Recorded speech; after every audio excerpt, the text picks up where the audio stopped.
Hello there, human to be earthlings, whoever you are, wherever you are, whatever you're doing, and if you're lucky enough indeed to be doing it too. I'm Bushka on Blitz, and I'm really stoked to be back in Australia. I only arrived this morning.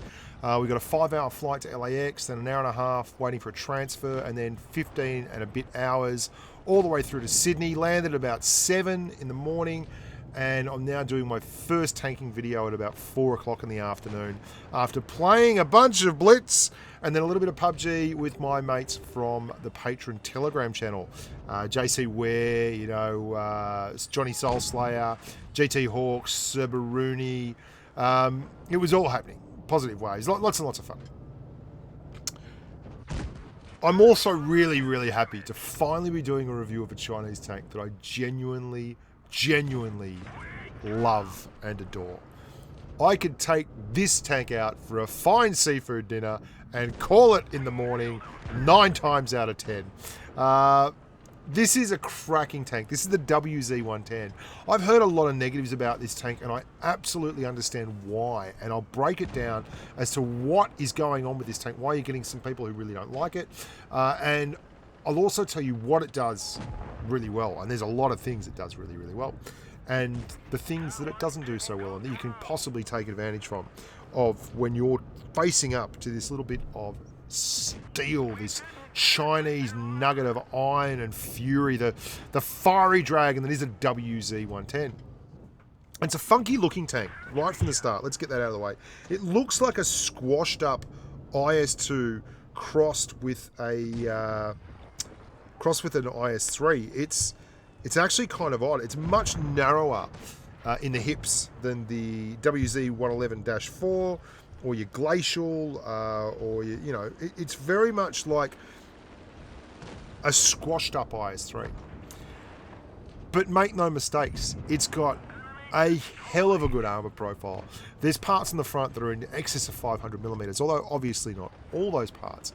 And you have plenty of you have plenty of armour that is sloped at like 71 degrees on the front. So if you can get pike nose pointing at some of those low penetration Russian mediums like the 54 Mod 1, etc., you can really give them trouble. It's a lot like, and I know this is crazy, it's a lot like an IS-7's armour profile with a Carnarvon's DPM. That sounds good, doesn't it? And it really bloody well is. Look at this poor T-34 and 2 just trying to find a way to do damage to me.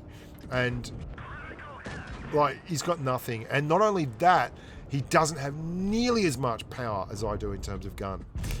Now, the reason people aren't enjoying this tank, straight off the bat, I'll break this down for you. If you start out with the stock gun, it seems like the kind of gun you'd get on a Tier 8 Heavy. Tier 8 is just inundated with these big, derpy, crappy cannons, 120mm guns that just drive me up the wall. Tanks like the Glacial, the IS-5, the these IS-2SH, IS-6, IS-3 Defender, IS-6 Fearless. They're these really big ass 120s and such that have bad aim times and bad dispersion. And that's not at all differing from the experience you're going to have if you run this tank with the stock gun.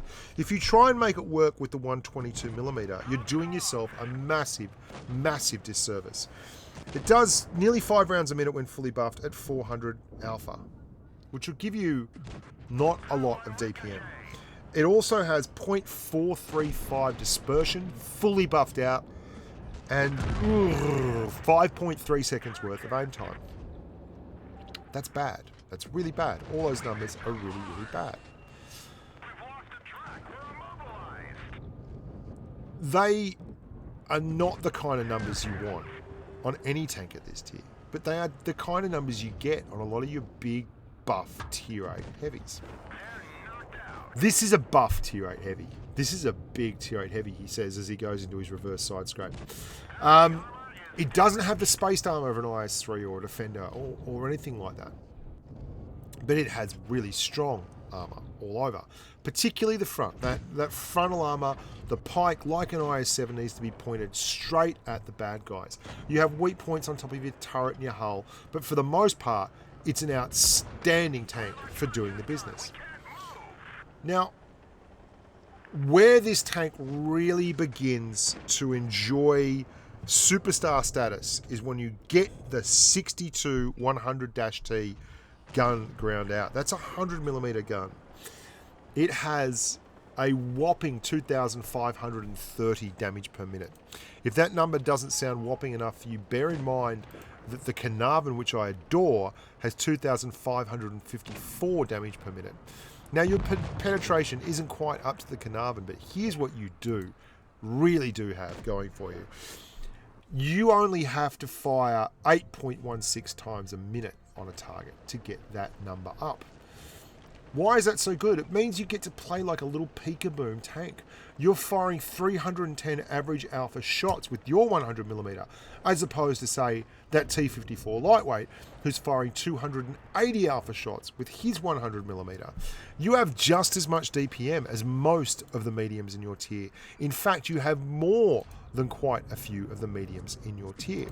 The Type 59, the T-34 and 2, the FCM 50T, the Panther 2, the Indian, the Centurion Mark 1. All these tanks have less DPM than you, considerably less in some cases.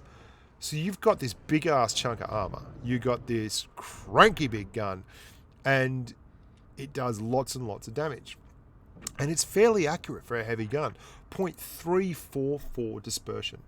I want you to have a look at this deployment of forces, by the way. Look at our 3 guys there going towards Cap. They were sitting down the bottom for ages. I was just like, really?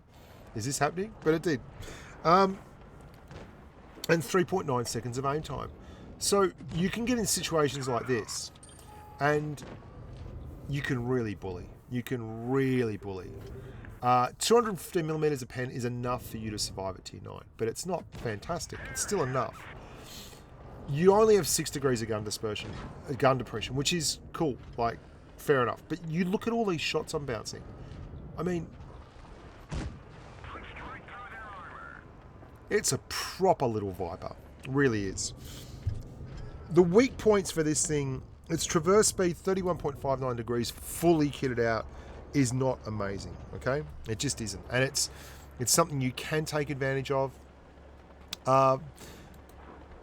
Its armor profile is very tough frontally, but when you get it to the side, you won't have nearly as many issues. 113mm on your sloped armor on the side, but no spaced armor, which is what you get on your Russian heavies and such.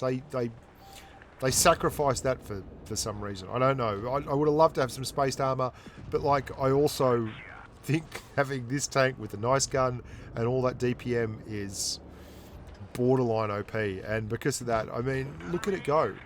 Look at it go. That poor old T-49. Tanks like the T-49 have absolutely no chance of dealing with this thing. Up close and personal, they just can't pen you. They absolutely can't pen you. And you're going to see a clip in a wee while where a poor 54 mod 1. He absolutely can't do anything to me. I just roll straight into it. So the mobility isn't amazing. Your top speed, it's a relatively decent 40 kilometers an hour, but the way you get there is obviously very different to your mediums and such. Your effective horsepower per ton is, well, it's reasonable for a heavy at this tier. It's 12.7 horsepower per ton, because you have like a 50-ton tank and only a 650 horsepower engine, 638 horsepower engine. The funny thing I find about driving this tank is it's squashed up, right? So it looks like a tier 7 tank, okay? Because all the tier 8 tanks that you've been driving all your life with these kind of statistics, and they're bigger in the body than this tank. And yet, it's not. It's a proper tier 8 heavy, guys. Like, you're going to see various shots here. I'm bouncing some big guns, and I'm playing it at the front all the time. I can't recommend it highly enough. Look, I don't know if they'll nerf it or they'll buff it or what, but you see that IS-3 Defender, he's gone out of the crack at me, right? I pull down, I'm backing up. He just decides to shoot someone else. It's just too tough for him. The armor profile on this tank is legitimately really, really good. And look at the front of that tank. This is with AP rounds. Look at the front of that defender. You're not having to sit really still and let this massive, big, slow Russian gun aim in like the 122. I am tapping that thing again and again and again. Watch that IS-2 come up here. Yep. Now he is going to get, he's actually above me, which is bad for my plate. And he waits there to get his shot in, but no problems hitting that at all, hey. No problems. It's really exciting. I just think this tank is brilliant. Absolutely brilliant. The accuracy of the gun, coupled with the DPM of the gun, the lovely frontal armor profile, this is a really good heavy. I much prefer driving this than a Defender or an IS-5 or any of those tanks that are the scourge of tier 8 at the moment. And really for me, I find those tanks to be so debilitating towards tournament gameplay and stuff. I think this would be a great tournament tank. I'd love to see this running in tournaments. It doesn't have to expose itself forever to get the shots off, and it just does the business so nicely. I mean, look at these shots I'm hitting with a really strong heavy tank. Now your hit point pool is a little on the low side, but you know, I think you can live with that, hey? You've got so much else. It's funny that I had such a hard time dealing with Chinese mediums saying, hey, they don't get gun depression, they don't get DPM, they don't get good penetration, they don't get good gun handling. They're punished unduly. They've got to get a win there somewhere. This thing gets it. I mean, it's still got 6 degrees of gun depression, which isn't good. Doesn't mean it's a gun depression tank, but it means it can make some shots and it can go hull down in some places. God, it feels like an IS-7 to me. I mean, it's not as good as an IS-7 in terms of the armor profile, just in pure ridiculousness, but it's close. And the ability for it to trade with the big buff heavies of tier 8 makes me so happy. Like, I can drive a tank that has nice straight line speed, great gun handling for a heavy, and like, you beaut. I mean, I'm going to take one here, but I bounce a lot, hey, and I'm playing that so aggressively. I'm going to clear this IS-2. Look how aggressive I'm able to be with this tank. Like, obviously, tier 9 tanks, they're going to tuck you up. They're going to touch you up if you try and be too aggressive with the tier 9 tank. But these are your peers. These are the heavies of your peers. And you can certainly compete with them. I mean, look at this. Just, that's a Tiger 2, guys. That's a really good 105mm gun over there. And, I mean, there's Rico Suave, good amigo of mine from Patreon. Didn't realise Rico was in this game, actually. My bad. I did say hello afterwards in Telegram, though. So, I've not played the IS-2 yet. The Chinese version of the IS-2. And to be honest, I'm not particularly desperate to do that. It's a knockoff. I mean, that's all there is to it. But this is something different, and it's something different that works and that makes me quite content. So I hope you guys enjoy the cavalcade of footage that's going to be coming your way with these new Chinese tanks. I'm going to do a tech tree stream on maybe tomorrow. I might do it tomorrow. Tech tree stream on these Chinese tanks, which should be a good giggle.